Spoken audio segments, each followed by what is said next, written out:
Hey, everybody, welcome to Chuck Yates Needs a Job from London. Welcome to London. Dude. What's the vibes like? This is so cool. We've had a great time in London. It's awesome. All that. I have to start here, though. The accent. Yeah. Where in London is it? Because Laura, the girlfriend sitting off screen, tells me I have to learn how to know the regional accent. So It's not just good enough for me to say outside America. That was the accent. So my accent in particular, so I'm not from London. I'm from a place called Essex, which I think Timothy Chalamet said on TikTok a few days ago that it was a really sexy accent, the Essex accent. But he also said Hull was a sexy accent. And so maybe he was just trolling. Really? But so I'm Essex. I'm east of London. So how far from here? It's about half an hour riding on a train because we have some good public transport. Yeah. But about 40 miles. This is one of my favorite things. So you guys built 90% of your train tracks back in the 1850s. Victorian times. You had this railroad bubble. Yeah. And one of the Rothschilds is reported as saying there are 3 paths to ruin: wine, women, and engineers. The first 2 are the more fun, but the last one, most certain. So, yeah. Yeah, a lot more longevity in the last one. Yeah, exactly. So, all right. So you're from Essex. This is what I don't understand. This is where we need to start. Okay. Let's level set here. You are doing fashion, and now all of a sudden you're saving the world by generating electricity. Walk me through that. So, I mean, fashion is just one of the areas I found myself working in. I've also gone door to door selling double glazing. I've worked in McDonald's. I've been in the Home Depot equivalent. I think there was no linear trajectory of career with me. It's been very much just making a buck throughout those kind of teen formative years. And I sort of fell into fashion. And as I said to you, I don't tend to know how to dress myself very well. So I definitely wasn't in fashion. I obviously don't. You can take it off. Go on, just. Yeah, we're not doing a shirtless podcast. Okay. That would set the ratings back. That's who's waiting to come in next. Okay. Yeah, exactly. Yeah. So no, I've not known what I wanted to do for most of my life. And I think that's something a lot of people can relate to. You kind of come through a very archaic education system and you kind of take jobs that come up. And that's certainly what I did. I never wanted to work in fashion, but after university, I couldn't fathom anything other than finding some full-time work. I wasn't interested in getting more degrees or masters. I wasn't strictly academic. So I just got into digital marketing because it was the hot thing at the time. Thought, oh wow, I'm quite good at marketing, so keep on going with that. And I got headhunted for Urban Outfitters.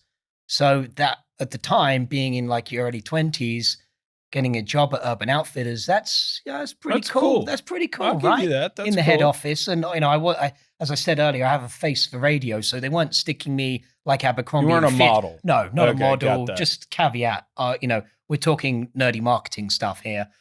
So I was doing that for a while, and then a big luxury fashion company came along, and they wanted me, and I was kind of pretty stunned. I mean, like my mid-20s, and I've got these companies I never thought would have an appetite for my skills, wanting me to work for them. And I think that started to build some confidence that just because I didn't know what I wanted to do didn't mean that I wasn't good at stuff.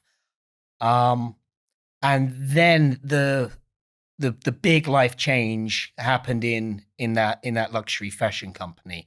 And that's where I decided, wow, I think I can do anything. And that's what led me onto this path.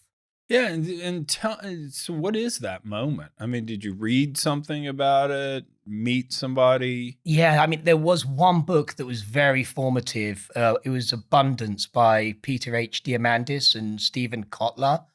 And I think it's because at the time and still today, so much negativity is thrown at you in the media of how the world is going to hell in a handbasket. And there's, Exactly. what is there to be if you just look at BBC every day or CNN or whatever, it's not a huge amount to really feel that positive about.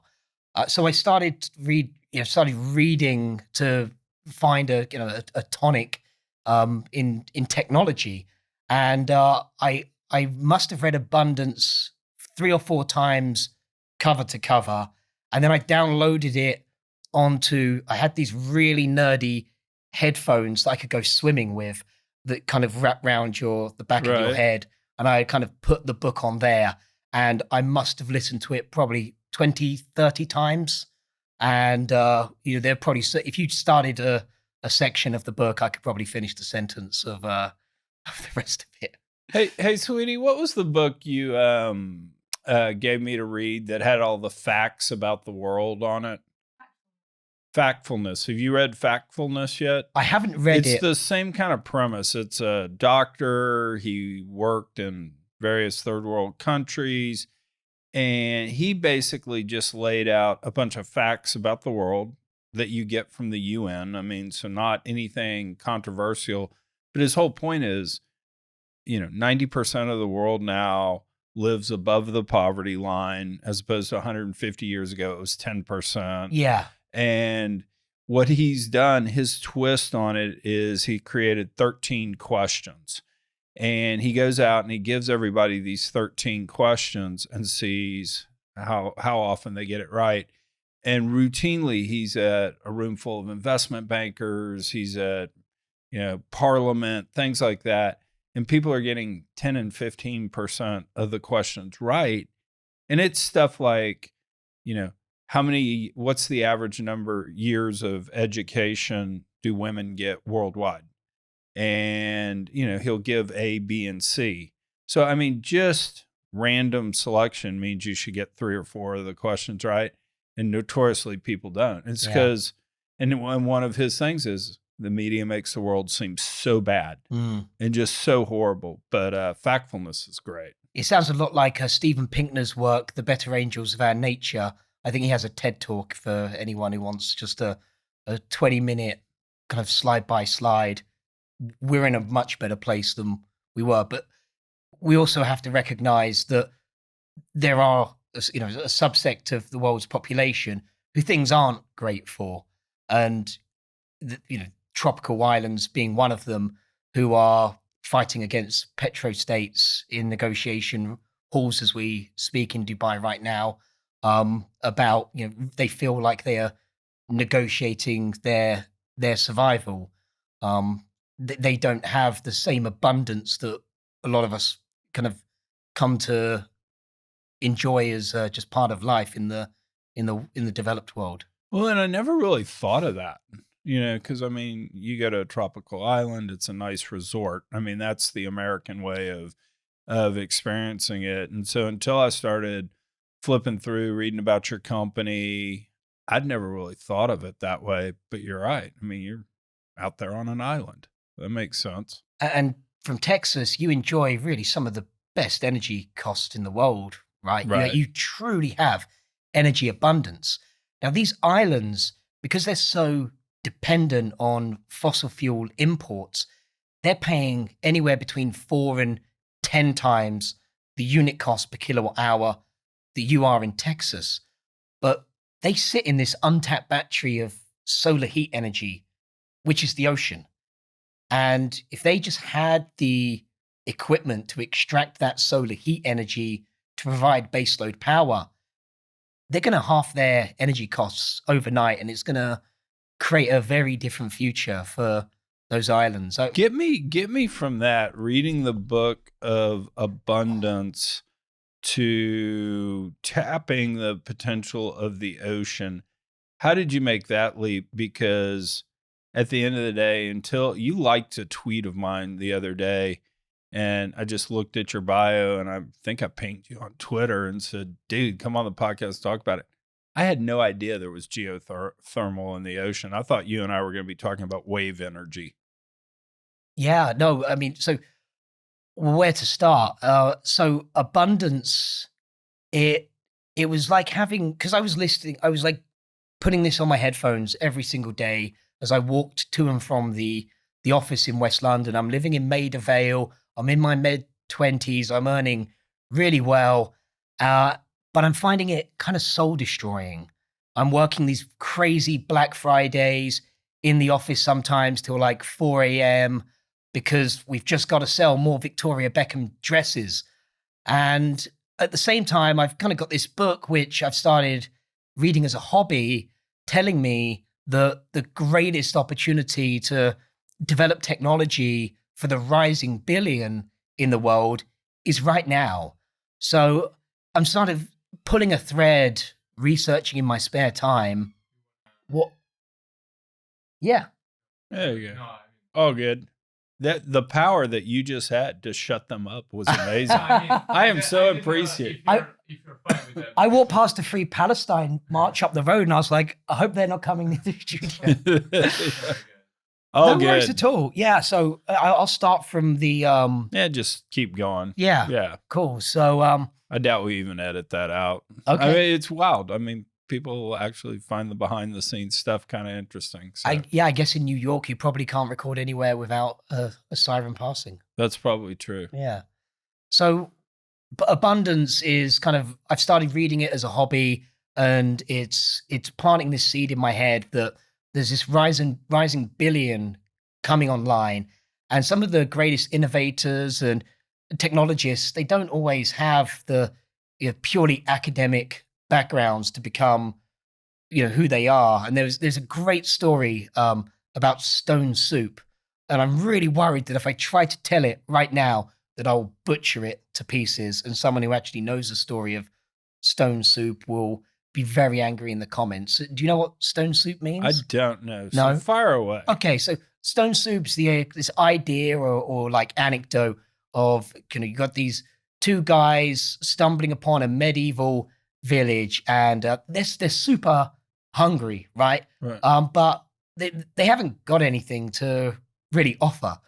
So they start going door to door, and they're just asking the community if they can. They start at the first door, and they're like, "Hey, we're making." Okay, I've realized where it is now. They don't have anything, but they pick up these stones off the floor, and they go door to door, and they say, "Hey, we're making stone soup. Do you want some?" And people are like, "What the fuck is this? Right, What's this stone soup?" And they're like, "Well, look, we just need a cauldron. Have you got a cauldron? And come with us. We're going to make some stone soup." And they go to the next door. And they're like, "We're making stone soup. We've got this cauldron. We've got our stones. Could you lend us some potatoes?" And then to the next door, they get some carrots. And then to the next door, they get some Cabbage. stock or cabbage or whatever. And then at the end, they're creating this stone soup, and everyone, all the village people are, like really excited about the stone soup. Yeah. But they just started with a bunch of stones, and I found that quite an inspiring story. It made me realize that with a commercial, a sales and marketing background, that if you can just bring together a kind of a coalition of the willing, you can actually sort of do anything. And that was one of the big lessons that made me realize I didn't need to go and get a PhD in something to do something really cool. Yeah, no, I mean, it's amazing how many, when you actually look back at all these great entrepreneurs and stuff, yes, Bill Gates could write code, but at the end of the day, he made all his money because his dad said, "Oh, you're talking to IBM? Give it to him for free. Just say you have to be in every IBM machine." I mean, that's why he's rich, not because he wrote great code. Yeah. So, yeah. And I have I have a privileged background in the sense that my parents are kind of together and worked all of their lives, but I don't come from any riches or there's no nepotism to call it. Like, my dad was a manager of a stationery shop growing up. My mum worked at the electronics store part-time.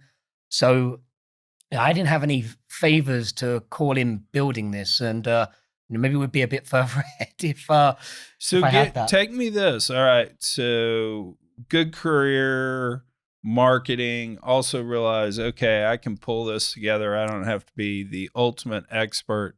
Again, I'm an energy guy. I'm a 30 some odd year energy guy. I didn't even know geothermal in the ocean existed. Where'd you find that? Did you read about it?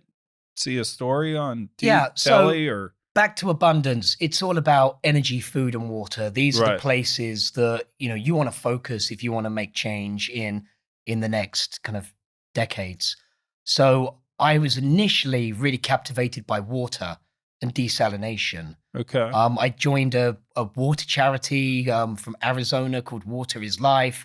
We headed down to Ghana. I fundraised, giving out these um, nano bucket filters that would, for the equivalent of like 5 cents per bucket, would give these guys clean water for 5 years, which they wouldn't have otherwise had. So that was a super insightful experience about the power of water. So at the same time, I ran a blog called futuredesalination.com, and I just kind of stayed with my finger on the pulse as to what's happening in how can I make my stone soup in the water space? So who's doing cool stuff? And there were actually some students from Harvard who had a electrodialysis solar unit that they were postgrads, and they had some properties about that suggested it was going to be more promising than the traditional reverse osmosis, which would be fossil fueled power. So I thought, okay, how can we, where's the commercial application there? So I started calling up places in Africa where there were businesses.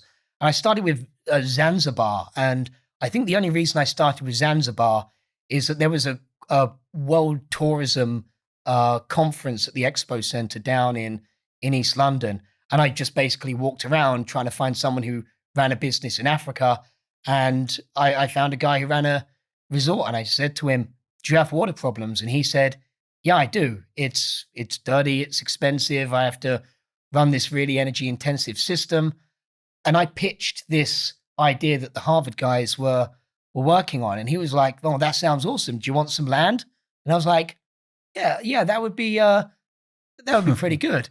And then I went back to the Harvard guys and I was like, "I got some land in Zanzibar to do a pilot." And they were like, "Who the fuck are you?" Right. Why are you talking to us? Hey, mom, dad said it was all right. Hey, dad, mom said it was all right. Yeah. But I guess I'm just being quite bold and just trying to figure stuff out. And so I'm doing this water research, and then I hear about as a method of desalination something called ocean thermal energy conversion, and I'm like, what the hell is that? And sure, it's OTEC. And so I started pulling at the thread on that, and I was like, Lockheed Martin are doing ocean energy, and I was pulling further and further, and I was like, there's a plant in Hawaii that is using that temperature difference, and they're grid connected. This is pretty cool. So I had learned from my experience with the desalination guys not to ring them up and say, "Hey, I've got some land in Zanzibar. Do you want to do a pilot?" Instead, I contacted some of the engineers at this Hawaii plant and was like, "This looks pretty cool. Can we have a chat?" And I was paired off to one of the Brits that worked for the company, who happened to be coming back to London for another expedition actually at the same place the tourism one was. This was Oceanology International in London. So I met up with one of the guys from this OTEC plant, and we just we started to nerd out, and I kind of put to him, Lockheed and everyone's going about OTEC in this sort of massive way that is going to be a 50 or 100 megawatt plant. And does that figure? And he was like, "No, it doesn't really figure, but they hoover up DOE grants so they can spend millions on research and development. It doesn't have to deliver anything practical." And I thought, oh shit, that's pretty bad, isn't it? Like, what if we actually had a business plan that could use this technology, building on what's already been demonstrated, and actually, solve some real world problems. And that was where Global OTEC was born. So tell me actually what this process is, because I was trying to read about it. You made actually a cool little clip that's on YouTube that people can go look up, and I'll tell you what, we'll scrape it and throw it at the end of this podcast. But how's the process actually work? So it's an organic Rankine cycle. So it's essentially it's the same fundamental heat engine cycle that we are producing steam and turning a mechanical shaft. The way that it works in the ocean is that we're pumping warm surface seawater into a heat exchanger. Okay. That first heat exchanger is evaporating a working fluid in a closed loop system. So that could be ammonia, it could be a refrigerant, it could be propane, whatever. So that at 27 degrees centigrade, which is, I don't know what that is in Fahrenheit for your audience, but that's that warm surface seawater is pretty consistent around the tropics at that temperature all year round. So great, we can, if we have access to that warm surface seawater, we can evaporate a working fluid. If we can create vapor, we can run a turbine. The next thing we need is cold deep water, which we have in abundance in the tropical parts of the ocean. And if we can get water that's around 4 degrees centigrade and lift that up into a second heat exchanger, we can then condense that vapor back into a liquid. So we have a cycle that's being run by the natural environment that can produce energy 24 hours a day, all year round, solving a lot of the challenges I think conventional renewables face with scaling. Yeah, so I Googled it while you were talking. At 27 degrees Celsius is about 80 degrees Fahrenheit. And so making the steam, and steam turns turbine. We've been doing that for a long time. So that's fascinating. So, and I read someplace that the Cubans built one of these in like 1930. So yeah, let's do a history lesson Yeah. then. So the first time the world hears about the theory of OTEC is in Jules Verne's 20,000 Leagues Under the Sea. So Captain Nemo is theorizing that delta T, that temperature differential, could generate energy. And this is like 1881. A few years later, a French physicist named Jacques d'Arsenval comes up with the first practical system of how that would actually work. And I think it was in a paper called White Coal. I don't know the story behind that. So one of his students in 1930, a guy called George Claude, he's in Cuba and he's putting one of these deep ocean water pipes into the ocean there. And for the first time, an actual physical OTEC plant in the ocean produces a kilowatt, a kilowatt hour. So that's 1930, right? That's 100 years ago. Unfortunately, that system gets destroyed by a storm, and then OTEC development is sort of quiet for a while. It's not until Jimmy Carter, 1979, passes the Ocean Thermal Energy Act. It's like 60 years ago, the US is passing an act for ocean thermal energy. And really the center of excellence is Keauhole Point off Kona in Hawaii. And this is where you've got a mini OTEC barge and then a larger heat exchanger test facility called the OTEC One. And, these guys are in their Hawaiian shirts, hitting hammers on barges.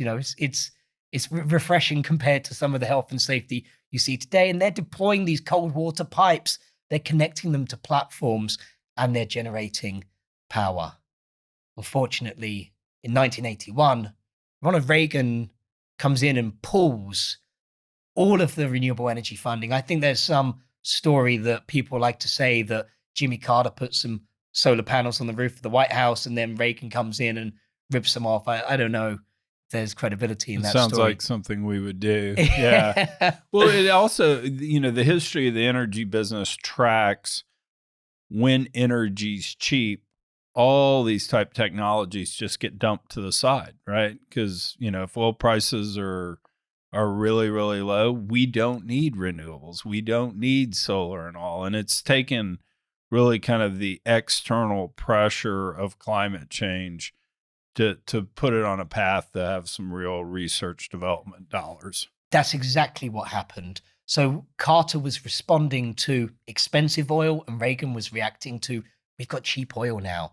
And so one of the inflection points for OTEC today is that cheap oil is pretty much history, right? Especially for these islands. They're looking at a pretty flat or an increasing trajectory for oil prices. I don't think there's any belief now that they're going to be going back to be generating, 10 cents per kilowatt hour. They're firmly baked into the 40 cents now. And you also have energy security being priced in because or at least thought about. Or at least, which, different, depending where you are in the world, depends how much you have to think about energy security all the time. Being in having some solar power in California versus your natural gas in Texas. And then there's an island in the Maldives whose owner called me up the other day. He's paying $1.38 per kilowatt hour at the moment. His small resort's energy bills are $250,000 every month. Holy cow. Yeah, that's crazy. One of the things we did, the other podcast I do is Big Digital Energy. Yeah. And the girlfriend used to gently rattle our cage when we would say things like, well, Europe does this, Europe does that.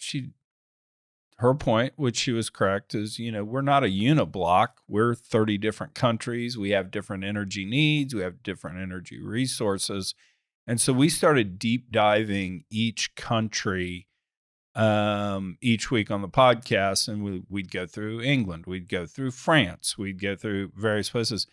And the thing I found fascinating that I'd never put together, and you're going to say, well, no shit, Sherlock, but France went all nuclear in the 70s, and believe it or not, did it in the right way. They kind of chose one design. Let's just going to replicate that design. I think the cost of building multiple plants in France, fell kind of 2/3, 3/4, whatever you want to say over time. And they generate electricity that's slightly below average for all of Europe. And it's a battery. I mean, they export it to Germany. They export it underneath the channel. And so what's been interesting about the European experiment with renewables and the like is y'all had that battery, if you will, in France that had dispatchable power that kind of allowed the Germans to get away with what they did, et cetera.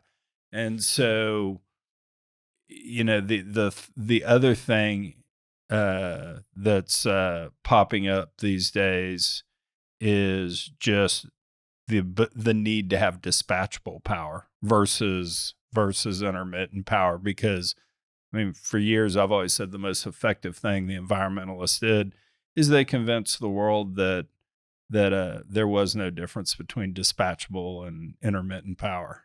Yeah, right. And a lot of people are kind of calling, I say a lot of people, sorry, a very kind of insane subsect of society is calling for the heads of oil and gas executives.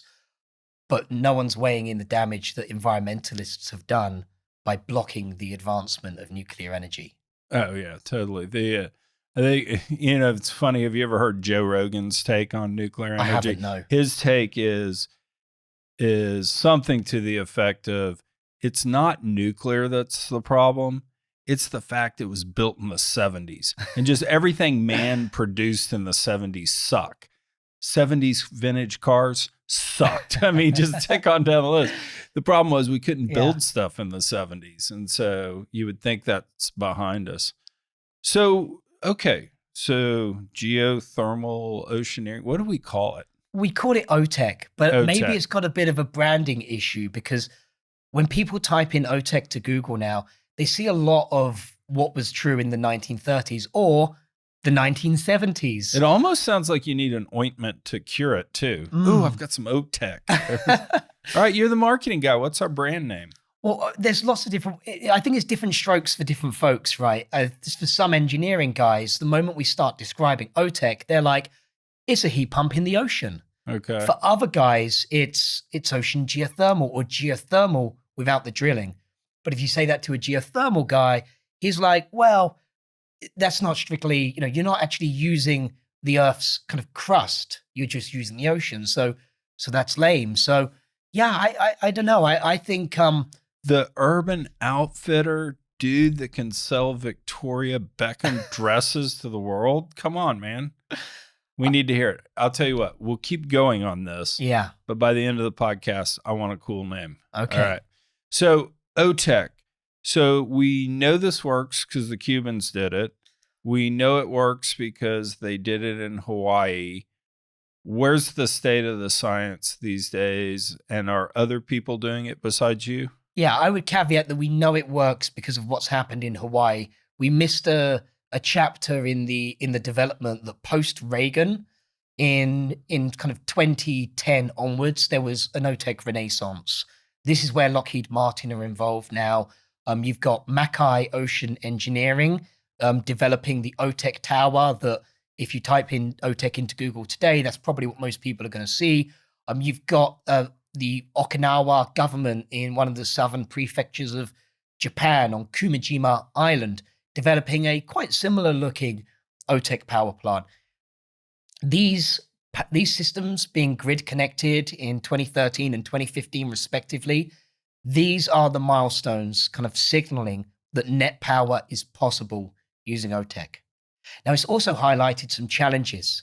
It's highlighted some advancements that are needed in heat exchanger technology with biofouling and seawater corrosion. That was something that needed to be solved in 2015 when these plants came online. That's something that's solved today. There's also the kind of the two different paths of whether you're going for OTEC on land or whether you're going for OTEC offshore. And that's something that we should perhaps just quickly dive into. Yeah, lay it on me. So if we're doing OTEC on land, I've got to run these cold and warm water pipes down the seabed all the way until I can get my delta T, my temperature difference. Oh, I got you. So where you're going with this is Houston, Texas is not going to be a great place because the Gulf of Mexico goes forever and you can go out miles and it's 10 feet deep. Got it. That's right. So that pipe is the most expensive and technically challenging component of an OTEC system. So to be cost effective, you really need to be with where the technology is at now, about 4 kilometers offshore. That's really the max of where of the distance your pipe can be to have an economic project. But kind of the pill that we're taking is going offshore, because instead of having that 4 kilometer pipe, we only need a pipe that goes down to 1 kilometer. So we're reducing the most expensive, technically challenging component of the system by around 75%. And instead of running all that water back to shore, we're using the same offshore cable that floating wind and offshore energy has been de-risking for some time now. Gotcha. So that makes sense to me. So in effect, we have a floating platform of some sort that you're doing.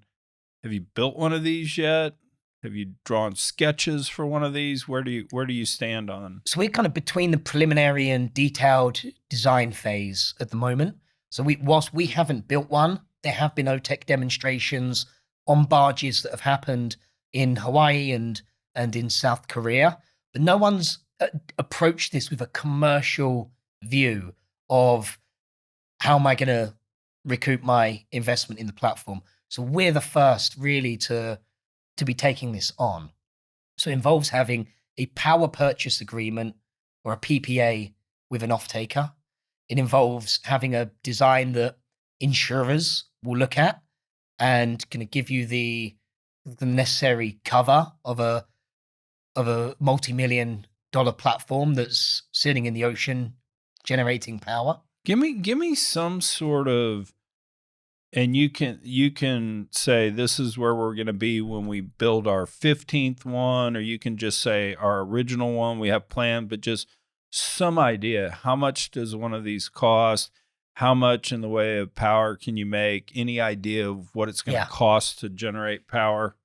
Just some sort of scaling here, because I got no clue. So after our first one, which is going to be over-engineered and have some bloat of engineering time, when we're then cookie cuttering that first one, we're around the early $20 million per platform. Now, people are hearing that number and seeing that it's a 1.5 megawatt system, and they're thinking, are you crazy? That is so expensive.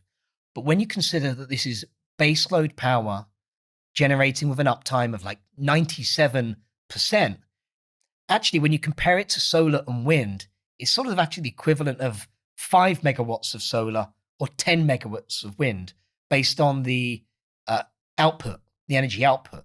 Oh, gotcha. Because we can put solar or wind there, but we're going to have a hydrocarbon backup system of some sort. Yeah. So you've got each barge giving you 12,000 megawatt hours a year.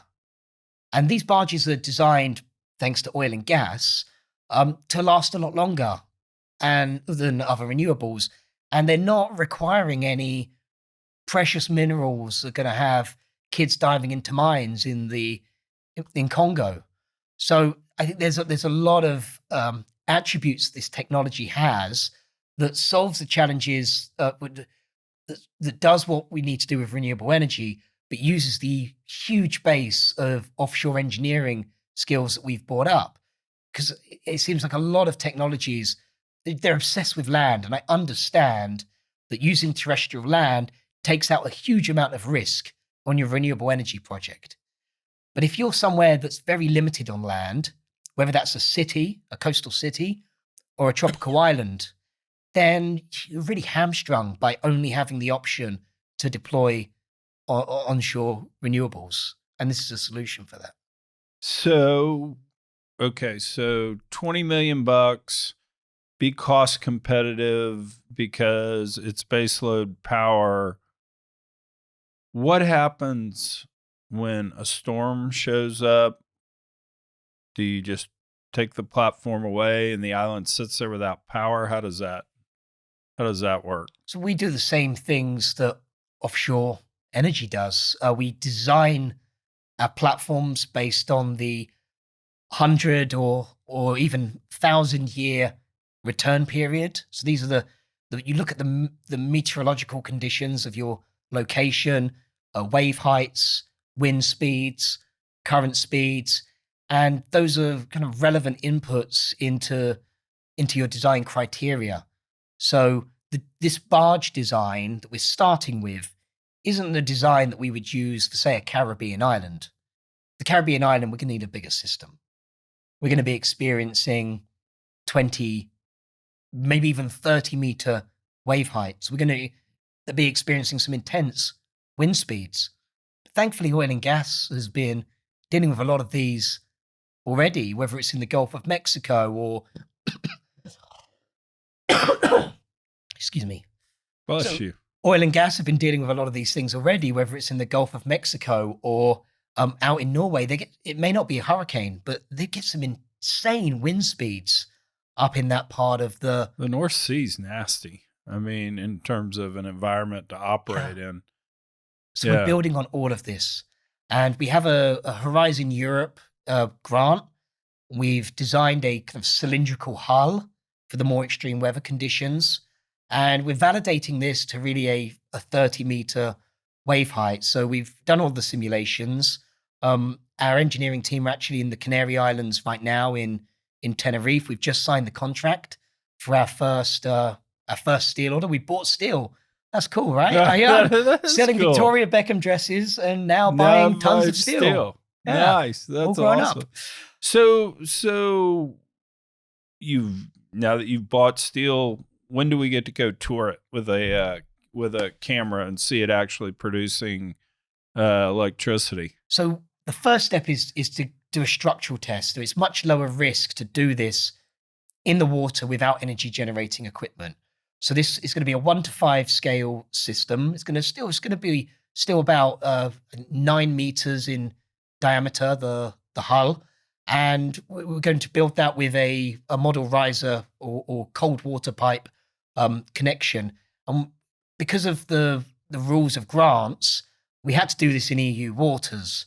But there's not really an ideal place around the Mediterranean or North Sea that we wanted to do this. But then we realized, hey, there's the Canary Islands, and they're repairing oil and gas assets all the time. So if you want to do something offshore, follow where oil and gas is. So we headed out there, we found some partners, and we put this consortium together. We got 3.5 million euros from Horizon Europe to de-risk a tropical storm-proof OTEC structure, and that'll be installed in April of next year. Sorry. Cool. So what does that test kind of tell us? And then how far are we from actually powering, the jacuzzi at a resort? Yeah, so we have 2 projects going in parallel. As I mentioned, we have the cylindrical hull with a reduced girth down to around 1:5 scale system. That's proving out how we deal with tropical storms. But at the same time, we know we can get electrons in the grid without needing to be in a tropical storm zone. So in parallel, we're developing our first project in Sao Tome and Principe, which is the most beautiful tropical island that you've only just heard of, or probably I was about to say I'm typical American. Huh? Where is that? Do you want to point to on a map? Yeah, exactly. So it's in the Gulf of Guinea, which is, I guess some people call it the armpit of Africa, I think. So where you've got this bulge, if you follow the coast round to kind of Nigeria or Cameroon, and you go about 1,000 kilometers out into the ocean, you've got the highest concentration of endemic species found anywhere in the world, and 250,000 Sao Tomeans living. They're mostly diesel powered. They have around 30 megawatts of installed capacity. There's a bit of hydro, but I think 18 megawatts of diesel is what's powering their islands. And they can only recover the cost of about half of the tariff rate. So our angle here is using climate finance and grants and subsidies to get the first one off of the ground and solve as many problems as possible with this first system. And then electrons in the grid in Sao Tome, the structural system in the Canary Islands is validating our hypotheses. And then we can go and address the Caribbean, which is the really exciting project pipeline. Yeah, exactly. I think one of the things we get spoiled with in America, and I'm sure you get spoiled with here in London, is, the grid's 99.9% reliable, right? I mean, you get a bad storm every once in a while, it glitches here and there. You talk to someone from Costa Rica, pick any at Panama, and their electricity's down like half the time. And so I think, one, being able to deliver electricity to people is really cool. Being able to give them electricity that runs 97% of the time, holy cow. And that's what also differentiates OTEC is the grid stability aspects. They're really attractive. There's not a small island developing state that doesn't have rolling blackouts. Maybe Cabo Verde, but for the most part, if you go out to one of these islands, they're load shedding around 5:30. Everything's off. Resort diesel generator kicks in, and it's just not economical, and it really hinders the development of businesses, the ability to keep fish cool. So they've been a lot of developers or development agencies come into these islands with an agenda that we want to decarbonize you, but it's got to be solar. Yeah. And these projects just don't get off the ground because when they look at the practicality of putting as much solar as someone sitting in, Austria thinks is what these islands need, it just doesn't go anywhere. And I've said, if our message to the folks in energy poverty in the world is, in effect, let them eat cake, because that's kind of what it is. Let them eat solar panels. Let them eat solar panels. Yeah, let them eat wind. To the extent we're doing that, that's going to have a really bad effect on the world. And I mean, shots could be fired over that. I don't mean to say that be macabre or anything, but it's true. It absolutely will. If there's energy, is governments providing energy for the people is one of the number one things that keeps stability, especially on these islands. And it's interesting, the reference you made there. I was in Fiji a couple of months ago on a mission, and I was just hearing some people talk about the cheap solar they're getting from China. And on the surface, great, we've got cheap solar from China, and batteries, and these things aren't lasting a couple of years. You're having a credible, a bankable renewable energy project. You need consistency for, at the minimum, 10, but 15, 20 years. You need to be aiming for that to have reliable infrastructure. If you're giving people these kind of pieces of shit that are going to conk out after 3 years, then it's just a PR exercise. It's not, there's no intent to actually solve problems. Yeah, I mean, they talk about projects put in and you show up 2 years later and they're just not working. And that's not going to be good either. You heard about this in water, actually, and I think I may have read about this in abundance, that there's these really, you often get white Americans or Europeans parachuting in for a photo shoot to install a water pump, and then you kind of check back there in a couple of months and no spare parts were left for repairs to be made, and it's just a crunk of shit. No one knows how to repair it. Yeah, exactly. They didn't. So what we're finding very helpful is working with the United Nations, particularly the United Nations Industrial Development Organization, or UNIDO, and SIDSTOC, which is the only UN recognized organization for small islands, energy security, and climate resiliency challenges. So anytime that we're having conversations about solutions for islands, there's always an island person in the room, in the conversation. When we're going out to these markets, we're running workshops with marginalized groups, with the civil service, because when a government changes, you get new politicians. But those people running, keeping the lights on, keeping the water running, actually doing the work, those guys don't tend to change. So we're really lucky to have these people around us. All right, real cool, quick, because we're recording this podcast, I believe, December 12th, because you just got back into town. Where were you? And tell me what happened there. So I was at COP28 in Dubai, in the UAE. Which private plane did you take over? I was on Al Gore's, yeah. Yeah, perfect. I love that. Did you see the photos of the private planes? I think they were in Germany and they were frozen to the tarmac. I did. And they were all lined up to go. Yeah, it's brilliant. Go to Dubai. So anyway. Yeah, I mean, it's like, whenever there's a Davos or a World Economic Forum, it smacks of hypocrisy. Just a little. Yeah. So no, I went to Dubai in my economy class seat on the British Airways Flight 107 from Heathrow. I had a week there, and there's I've got positive and negatives to take away, both on a selfish or self-interested level and also a macro one. Firstly, the scale of everything there was insane. It made the UK hosting COP26 look a bit like a school science project. Really? Yeah, the scale was something else. What was incredible for us was our engagement with island ministers, and we had an event with Tuvalu, Dominica, Sao Tome and Principe. I'm forgetting a couple of islands, St. Vincent and the Grenadines, and we had Grenada, Antigua and Barbuda. We had a full suite almost of Caribbean islands in a room, all recognizing that ocean energy is the frontier for them to be able to get renewable and reliable energy. So that was really great. And shout out to Dr. Vince Henderson, the Minister of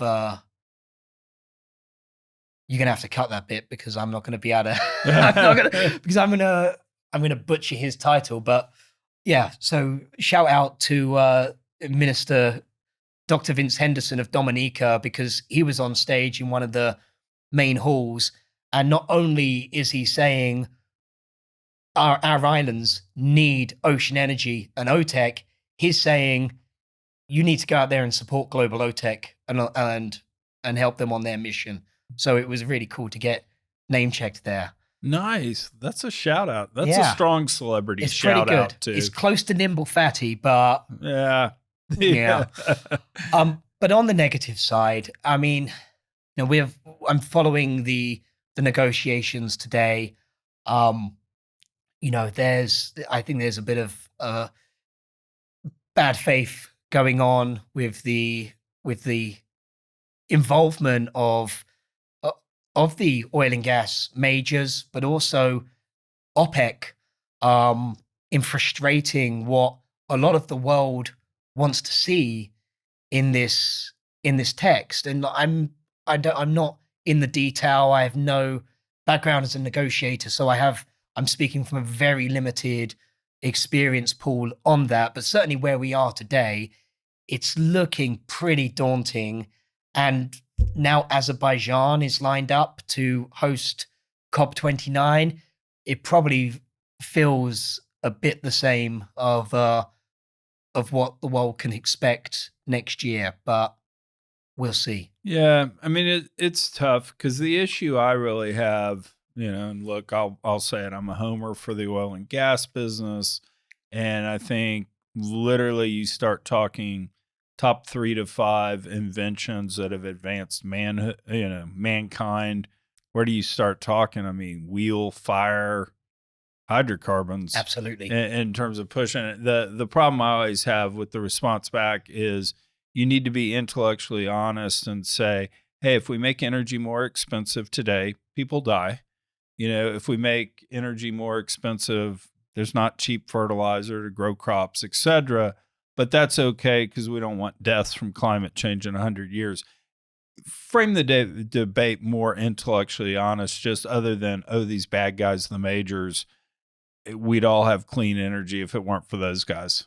Because and that's why I love being in the room with a lot of island people, because they're hugely practical and they're talking about natural gas as a transition piece. So that, you know, there isn't this, you know, oh God, anyone in oil and gas is the energy in those rooms. Far from it. But you know, we have the technology today for these countries that don't have their own resources traditionally, i.e.